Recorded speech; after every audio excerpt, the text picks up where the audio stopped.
A consistent upload schedule? What? Impossible. Before we get right into the video, I want to thank our sponsor, Fiverr.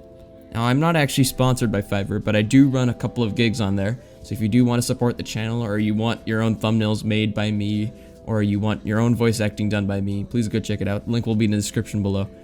Today, I'm going to be attacking YouTube. Now, there's two things I'd like to focus on when I'm talking on the subject of YouTube. YouTube's copyright system and YouTube's recommendation systems. They're two of the biggest problems with YouTube, and I think that's all I'm going to focus on in this video. I might make a part 2 because there's a lot of other issues that happen in YouTube that I want to focus on, but for now we're just going to talk about these two main issues. So the first issue I'm going to talk about is the YouTube copyright system.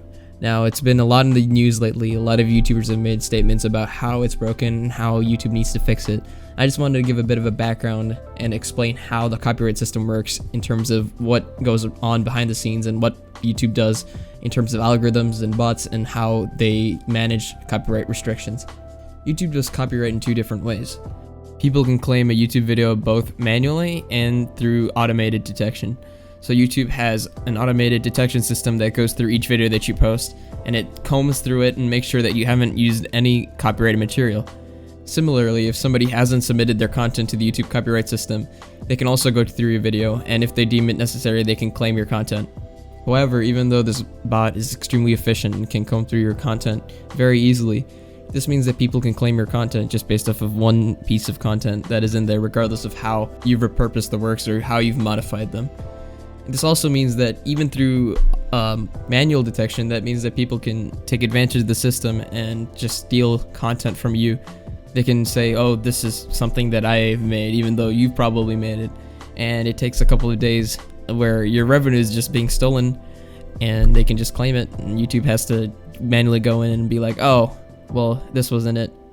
And now, if you want to dispute a copyright, you have to go through the entire process of talking to YouTube and then going through the process of saying, oh, I'm going to dispute this claim. This was my original material. And if the claim is proven that, oh, this is false, this was not your content, you can get a copyright strike. A copyright strike is where you submit content and they find, oh, this is actually their content. And that means that you'll get a copyright strike, meaning that if you get enough, that means you can get copyright striked and removed entirely from YouTube, which means that some people's entire careers are at stake here. Now, the problem with this is that lots of creators are at risk. This makes entire careers go down the drain in maybe a couple of videos. So that makes it much harder to dispute claims than otherwise. And what this also means is that now you might think, oh, that's fine and dandy. YouTube will review the claims, they'll be like, oh, this is original content. But no, that's not the case. The people who review the claims are the people who filed them in the first place, the people who said, oh, this is my content. Meaning that if they really wanted to, they could be like, no, this isn't your content, this is my content, and still keep stealing revenue from you and put your entire career at risk, which is completely insane. So lots of creators have talked about this on their YouTube. One prominent YouTuber is Mumbo Jumbo, who recently had almost all of his videos copyright striked by a bot. Here's a snippet of his video where he explained what happened. I've had a bit of a strange situation occur on my YouTube channel, and I've heard that a lot of YouTubers lately have been having similar issues. So I woke up this morning to my phone going completely crazy with notifications, and I had already received 31 emails from YouTube. Now, they all said something along the lines of, Dear Mumbo Jumbo, your video with the title may have content that is owned or licensed by PEDL and Warner Chappell. So essentially is a copyright claim against my video. And I especially like in these emails that they say may.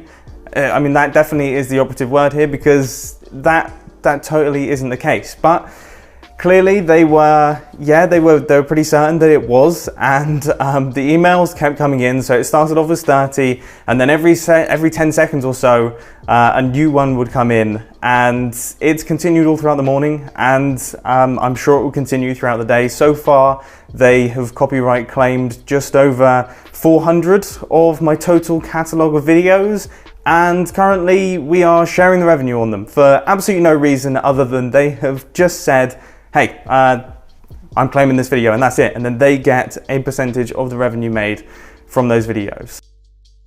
Another example where this has happened is with The Fat Rat. The Fat Rat is a very famous music producer who's made countless of free music tracks that are used in the background of a lot of videos. You've probably used them if you've been a YouTuber since maybe 2012. But the point is that his music that he made, he had the license, was stolen from him.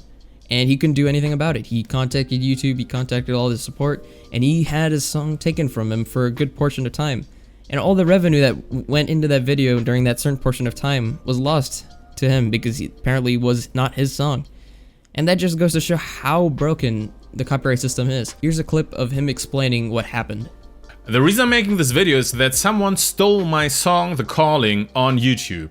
Now you're probably wondering, how could this happen? How can somebody steal a song which has 47 million views, which is making around 100,000 views every day? How can somebody just take that and take the monetization away from the creator of the video? It's simple, he was covered by YouTube. Let me explain. I produced and released The Calling in 2016. I wrote the song together with 2 friends. I paid Laura for the vocals, I paid Jordan Grimmer for the artwork, invested in promotion, publishing was registered, I got a universal product code, and so on. The reactions were great, I was really lucky, everybody loved the song, and it was running fine on YouTube until November 19th, where I got a mail from YouTube saying that someone named Ramjets claimed my video, which means that the video is still running, but the revenue from advertising now goes into his pocket instead of my pocket. Well, okay, I thought, mistakes can happen, I'll just dispute the claim and everything will be fine. And that's what I did. I sent all the information to YouTube, all the different registering and the label copy and everything. Roughly a month later, on December 12th, I got an email from YouTube saying that my dispute was reviewed by Ramjets and they decided not to approve my dispute. Oh, and I could appeal this decision, but once again, they would review it and I could end up with a strike on my account, which means I probably would completely stop earning revenue from my music on YouTube. This just goes to show how broken YouTube's copyright system is.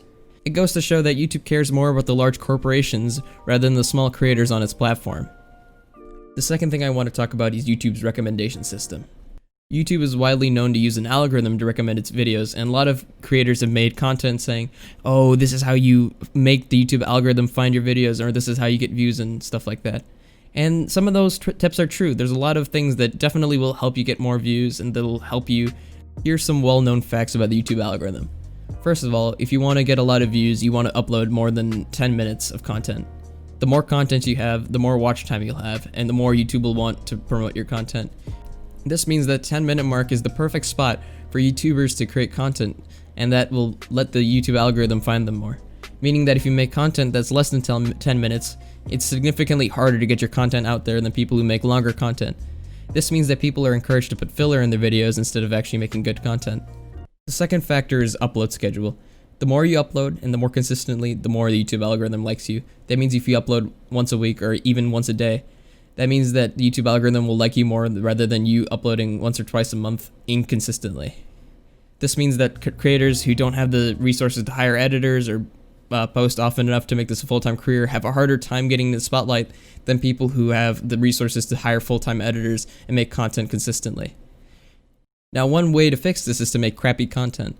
And that's content will still get recommended by YouTube's algorithm because the YouTube algorithm doesn't take a look at what the content is, it takes a look at how well it's doing on views. So you'll see crappy YouTubers like JStation and other people like that making 10-minute videos with tons of filler and tons of clickbait, and they'll get a lot more views than people who make genuinely good content with creative and new designs. It just goes to show that YouTube doesn't care about their creators or what type of effort they put in the video. They just want to make money for themselves and for their companies that are investing in them.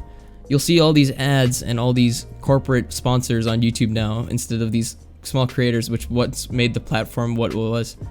And YouTube used to be this place where people could be creative and share new ideas, and now it's just become this corporate playground to take advantage of the smaller man. I'm not saying corporate YouTube is a bad thing, I'm just saying that there's a lot of better things that could be done to help the smaller man in YouTube. To recap, I've said that the copyright system and the YouTube recommendation system is broken, and here are some ways YouTube could fix it. Instead of just having a bot and human completely take advantage of their copyright system, there should be some YouTube staff that goes through copyright claims once in a while and verifies, oh, is this true or is this not? They can compare these audio files and they can compare the severity of the copyright strike. Also, copyright strikes shouldn't have such a negative effect on a YouTube creator. There should be a greater amount of strikes that can be put through depending on how many videos have been copyright striked and how popular that YouTube is and how many strikes they've gotten in the past. It should be based off of YouTubers specifically rather than a grand scheme that just applies to all YouTubers. You could be a small YouTuber and just get one strike because you've only posted 5 videos, or you could be a large YouTuber who's uploaded thousands of videos and have a larger chance of getting struck down. The idea is that the YouTube one-size-fits-all mentality isn't going to work in the future, because if they want small creators and large creators to have a chance to both equally fight for the spotlight, it means that they have to implement a system that affects both of them equally. You can't just favor the big man over the little man, or you can't just favor corporate over individual people. Or you can't keep doing that if you want to keep YouTube how it was, a place where people could express their creativity and upload content that was different and new and allowed it to break free of traditional mainstream corporate media. It was this place where people could express themselves and be creative and upload what kind of content they wanted and could have people see it. People could develop entire careers on this platform. And now it's become such a large monopoly that YouTube has altogether stopped caring about the smaller creator. And it just goes to show that maybe YouTube isn't exactly the best, or maybe they don't care. I'm not here to hate on YouTube. YouTube's a great company, they've done a lot for their creators. I'm just here to say that there's a lot of things they could do better as well. Now to address some current events. I've recently hit 145 subscribers on the channel, and it's been absolutely insane. I've gained like 50 subscribers over the past couple of days, and I didn't even know that was possible. It took me so long to get to this point that the past few weeks of progress have just completely blown my mind. Can't thank you guys enough for the support and all the comments you've been leaving. I've been reading every single one of them. Each one of them gives me the motivation to pump out a new video. I hope I'll be able to upload a new video every week now. It's been going pretty good. I like the type of content I'm creating now. If you guys want to suggest different types of content to create and what you guys would like to see, please let me know in the description, or sorry, the comments. But thanks again for watching. It means a lot to me. If you love the video, please like, subscribe, comment. I'll read all of them. I'll even reply to all of them. It means a lot. There's also a new Discord that I'm making. It's called Vibe Hub. It's this place where people can chill and hang out, and you can talk to me, and you can say what you want in my YouTube videos. Please go check that out. It'll be in the description as well. Can't thank you guys enough for watching this video, and I'll see you guys next time.